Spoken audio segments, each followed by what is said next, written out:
It has been just over a year since we saw the leaked images of Buzzworthy Hound, and to this day he is still not out yet. But recently we got the next best thing with a repaint of the mold as Detritus from the Transformers Legacy Evolution line. So today, let's take a look at just how good Hound can potentially be.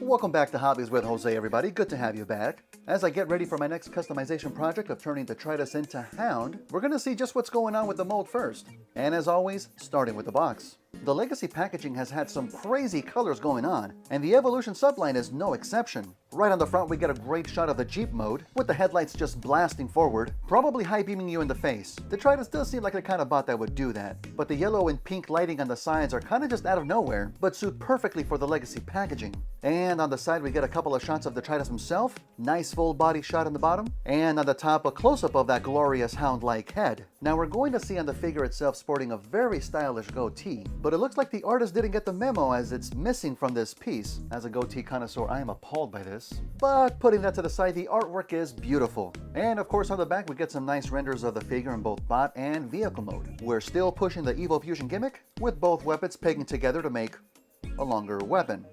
Hooray for Evo Fusion? But here we have Detritus looking all Detritus-y. And just focusing on the mold itself for a bit, Detritus looks fantastic. And you would be forgiven for not realizing that this is a heavy retooling of the Siege Hound mold. Now many aspects did remain the same, such as the arms, the upper legs, and the feet. But crucially, what was changed are most of the parts that make up the vehicle mode, like the chest and the legs. But probably most importantly, we get a new head sculpt. The design for Siege Hound was unmistakably Hound, but there was extra detailing added as most Siege figures had. For Detritus and eventually Buzzworthy Bumblebee Hound, they kept it a little simpler and more reminiscent of G1. I think for my own personal choice, I do prefer the shape of the face and helmet on Detritus, but I also would have preferred it with the added detailing like Siege Hound. Still though, I think it's an overall improvement. The weapons have also been redesigned. We now have a rocket launcher and blaster more akin to the G1 cartoon show, although I don't think they were going for that look with Siege Hound. Based on the coloring and detailing of that figure, it looks like they were going for more of a look of the G1 toy, which I can definitely respect. Plus, Siege's shoulder-mounted weapon looks a heck of a lot better without all that hollowness. But the new mold retains the chunky look of the previous figure, including the wide shoulders that are a bit hard to miss. I like to think if Hasbro would have redesigned the arms, if they would have given us those more round shoulders like G1 Hound, although I do think articulation might have been an issue with that kind of a look. Still though, this blockiness always fits with an old school look. We have a fairly clean back with not a lot of kibble sticking out, although the lower back is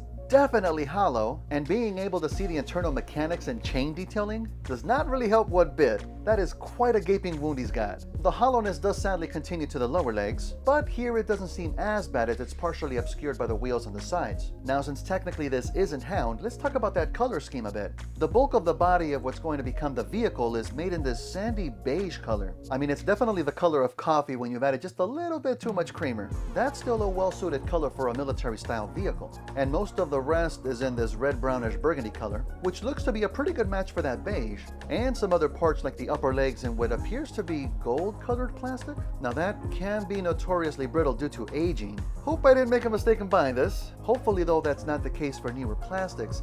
Let's check back in 15 years. But apart from that, there's also some red and silver highlights picked out on well, which I do think complement the rest of the colors. Now you might think that because Detritus is a remold of a 5-year-old figure, that the articulation might be lacking a little bit. And you would be both right and wrong. I will say right off the bat that the feet have no up or down tilt, but there is a slight toe curl due to transformation. So it's not all bad there, but thankfully we do get a wrist swivel. Even though it's not really used for transformation, although I do like to implement it as you'll see in a little bit. Wrist rotation is kind of something you don't really see that often nowadays, so it's always a treat to have. As for the rest of the articulation, you do have a full head rotation, 90 degrees at the shoulders, full shoulder rotation, full bicep rotation, and 90 at the elbows. A very tight but full waist rotation. Legs can do the full splits, 90 forward, and more than 90 back. There's a partial thigh rotation. The knees have a very deep bend due to transformation, although at certain angles the wheels start to get in the way too. And of course, due to transformation, a very generous ankle tilt. And I'll mention one last thing that's for the shoulder cannon. Because it's on a peg, it does rotate side to side, but due to the design of the peg, it also has a slight upward tilt too. I'm not sure if that was intentional by design, but it's certainly welcome.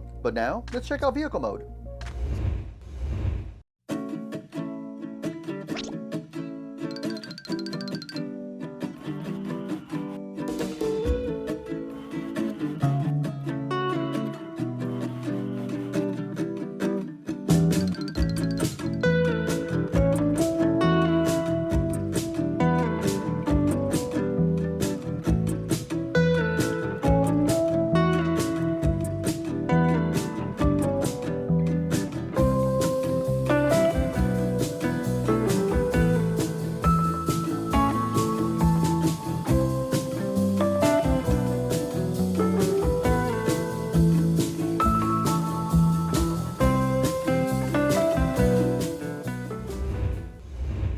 And here we have Detritus in his quote-unquote Jeep mode. Now I say Jeep in quotes because, actually, you know what?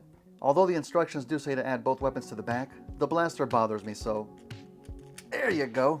Okay, as I was saying, although this vehicle is undeniably a Jeep, clearly they didn't have the licensing for this figure, so they needed to make some changes. Most noticeably in the front, whereas those horizontal grille sections are supposed to be vertical on a Jeep, and the headlights are supposed to be larger circles without being enclosed inside those squares. These changes were unfortunate, but it was really the only way they could provide us with this vehicle without the proper license. That winch in the front is perfectly lifted from G1, and for the front window, this is the one time that I am glad they used clear plastic.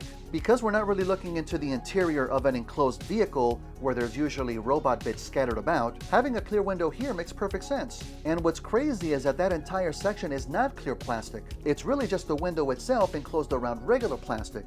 I don't know if this helps with durability, since there's still clear plastic as part of the hinge, so hopefully it doesn't cause us any issues down the road. Now the part that probably looks the most odd is what's supposed to be the side doors. This is one leftover section from Siege Hound, and it quite literally sticks out. I kinda understand why they kept it though, because any changes to it would have affected the look of the feet, but it's still a bit odd, which also makes us have an odd interior. Again, nothing was changed here from Siege Hound, so this is a leftover design from that. There's really not much of an interior dashboard to speak of.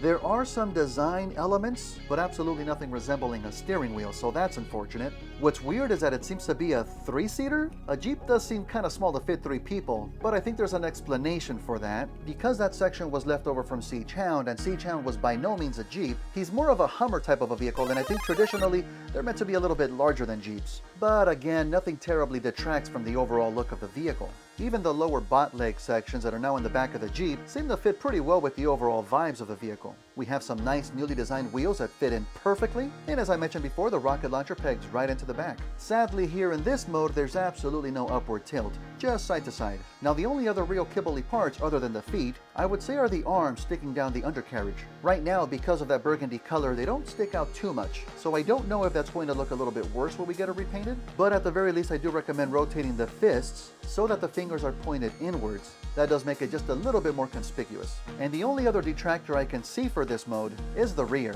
On Siege Hound, this didn't look as bad as there were some molded rear lights in this area. Plus, having them painted in helped out a ton too. But for Detritus, we don't get any of that. Other than the knee bit sticking out the back, this is completely flat. I think at the very least having a spare tire here would have helped out a ton. But these shortcomings don't take away from the overall success of this remold. It still seems pretty readily available, and if you have any interest in this mold, especially if you're a customizer, I recommend you pick them up. So those are my thoughts on Transformers Legacy Evolution Detritus, and overall, yeah, I think he's a fantastic remold. It still does kind of suck that this guy came out before Buzzworthy Hound, and I'm sure Hasbro didn't do that just to boost sales, right? They wouldn't do us like that, would they? In any case, we are now going to take the time to repaint this guy into Hound, and I hope you'll join me for that as well. Hey, feel free to catch me on all the social medias. Links are all down below. You can also catch me live on Twitch, where I just recently started playing through Yakuza Kiwami 2 and kicking ass already. Don't ask me about the P game though. But you can also catch the VODs on my second YouTube channel, Hobbies with Jose Gaming. And you can support the channel by heading over to the merch store too, or support for free by hitting the like and subscribe. That helps out a ton too. But thank you all so much for watching, and I'll catch you all real soon. Take care, everyone.